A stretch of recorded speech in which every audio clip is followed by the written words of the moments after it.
Coming up on 5 Minute News. President Biden doubles global donation of COVID vaccines. France's envoy will return to US after talks. And new WHO air quality guidelines hope to cut fossil fuel deaths. It's Thursday, September 23. I'm Anthony Davis.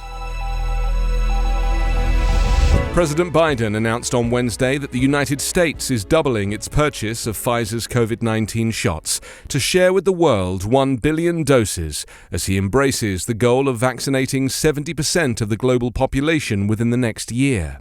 The stepped-up U.S. commitment marks the cornerstone of the Global Vaccination Summit Biden convened virtually on the sidelines of the UN General Assembly, where he encouraged well-off nations to do more to get the coronavirus under control. World leaders, aid groups and global health organizations are growing increasingly vocal about the slow pace of global vaccinations and the inequity of access to shots between residents of wealthier and poorer nations. To beat the pandemic here, we need to beat it everywhere, Biden said. He added that with the new commitments, for every 1 shot we've administered to date in America, we have now committed to do 3 shots to the rest of the world. The latest purchase reflects only a fraction of what will be necessary to make a goal of vaccinating 70% of the global population and 70% of the citizens of each nation by next September's UN meeting. It's a target pushed by global aid groups that Biden threw his weight behind. Biden is pressing other countries to do more in their vaccine sharing plans. France is to send its ambassador back to Washington next week after French President Emmanuel Macron and President Joe Biden agreed in a phone call on Wednesday to meet next month over a submarine spat that sent relations between the longtime allies into a tailspin. The two heads of state have decided to open a process of in-depth consultations aimed at creating the conditions for ensuring confidence, the Elysée and the White House said in a joint statement. Macron and Biden will meet at the end of October in Europe, the statement said. In an unprecedented move, France recalled its ambassador after the US, Australia and Britain announced a new Indo-Pacific defence deal last week. As part of the pact, Australia will cancel a multi-billion-dollar contract to buy diesel-electric French submarines and acquire US nuclear-powered vessels instead. The French ambassador will have intensive work with senior US officials after his return to the United States, the statement said. Biden and Macron agreed that the situation would have benefited from open consultations among allies on matters of strategic interest to France and our European partners, it said. Biden conveyed his ongoing commitment in that regard.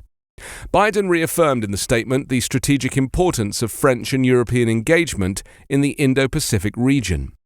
No decision has been made about the French ambassador to Australia, who was also recalled last week, the Elysée said, adding that no phone call with Australian Prime Minister Scott Morrison was scheduled.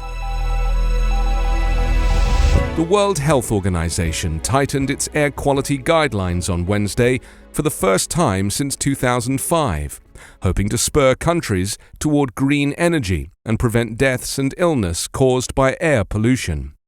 The new recommendations targeting pollutants, including particulate matter and nitrogen dioxide, both of which are found in fossil fuel emissions, could save millions of lives, it said.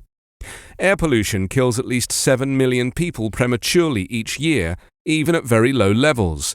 Research has shown air pollution affects all parts of the body, from the brain to a growing baby in a mother's womb, WHO Director General Tedros told a news conference. The United Nations body hopes the revisions encourage their 194 member countries toward actions that slash fossil fuel emissions, which are also driving climate change. Globally, countries are under pressure to pledge bold emissions-cutting plans ahead of the UN Climate Conference in November in Glasgow, Scotland. Scientists applauded the new guidelines, but worried that some countries would have trouble implementing them, given that much of the world was failing to meet the older, less stringent standards. Experts said that efforts to curb pollution by reducing fossil fuel use would provide a double benefit, in both improving public health conditions and bringing down climate warming emissions. You can subscribe to 5 Minute News on YouTube with your preferred podcast app. Ask your smart speaker or enable 5 Minute News as your Amazon Alexa flash briefing skill. Subscribe, rate and review online at 5minute.news. 5 Minute News is an Evergreen podcast covering politics, inequality, health and climate, delivering independent, unbiased and essential world news daily.